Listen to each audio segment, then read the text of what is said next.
ಮೊನ್ನೆ ದಿನ ಆರೋಗ್ಯದ ಸ್ವಲ್ಪ ಸಮಸ್ಯೆಯಿಂದ ಮಣಿಪಾಲ್ನ ಆಸ್ಪತ್ರೆಗೆ ಅಡ್ಮಿಟ್ ಮಾಡಿ ಡಾಕ್ಟರ್ಗಳು ಉತ್ತಮವಾದ ರೀತಿಯ ಚಿಕಿತ್ಸೆ ನೀಡ್ತಾ ಇದ್ದಾರೆ.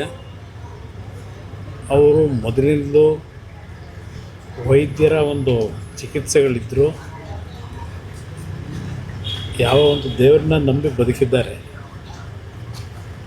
ಆ ದೇವರೇ ಅವರಿಗೆ ಎಲ್ಲ ರೀತಿ ಮತ್ತೆ ಪುನಃ ಇಂಥ ಒಂದು ಆರೋಗ್ಯದ ಸಮಸ್ಯೆಯಿಂದ ಹೊರಗೆ ಬರ್ತಕ್ಕಂಥ ಶಕ್ತಿ ಅವ್ರು ನಂಬಿರ್ತಕ್ಕಂಥ ದೇವರು ಕೊಟ್ಕೊಂಡು ಬಂದಿದ್ದಾರೆ.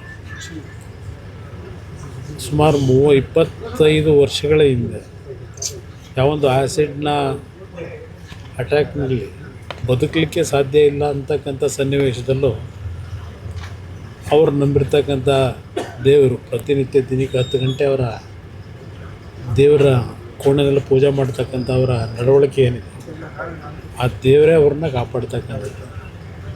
ಇಲ್ಲಿ ಮಣಿಪಾಲ್ನ ವೈದ್ಯರು ಎಲ್ಲ ರೀತಿಯ ಮುತುವರ್ಜಿ ವಹಿಸಿ ಎಲ್ಲ ರೀತಿಯ ಚಿಕಿತ್ಸೆ ಮಾಡ್ತಾ ಇದ್ದಾರೆ. ಆದರೆ ಅಂತಿಮವಾಗಿ ಆ ಚಿಕಿತ್ಸೆಗಳನ್ನು ಮೇಲ್ಪಟ್ಟು ಅವ್ರು ನಂಬಿರ್ತಕ್ಕಂಥ ನಮ್ಮ ತಾಯಿಯವರು, ಆ ಒಂದು ರಾಜರಾಜೇಶ್ವರಿ ತಾಯಿ ಇರ್ತಾರೆ, ಮೊದಲಿಂದಲೂ ಕಾಪಾಡಿರ್ತಕ್ಕಂಥದ್ದು ಆ ತಾಯಿ. ಅದರಿಂದ ಆ ದೇವರ ನಂಬಿಕೆ ಅವರೇನು ಇಟ್ಕೊಂಡಿದ್ದಾರೆ, ನಮ್ಮ ತಂದೆಯವರೇ ನಂಬಿಕೆ ಇಟ್ಕೊಂಡಿದ್ದಾರೆ. ಯಾವುದೇ ಸಮಸ್ಯೆಗಳಿಲ್ಲದೆ ಮತ್ತೆ ಪುನಃ ಅವರು ಉತ್ತಮವಾದ ರೀತಿಯಲ್ಲಿ ಮನೆಗೆ ಬರ್ತಾರೆ ಅಂತಕ್ಕಂಥ ನಂಬಿಕೆ ಇದೆ.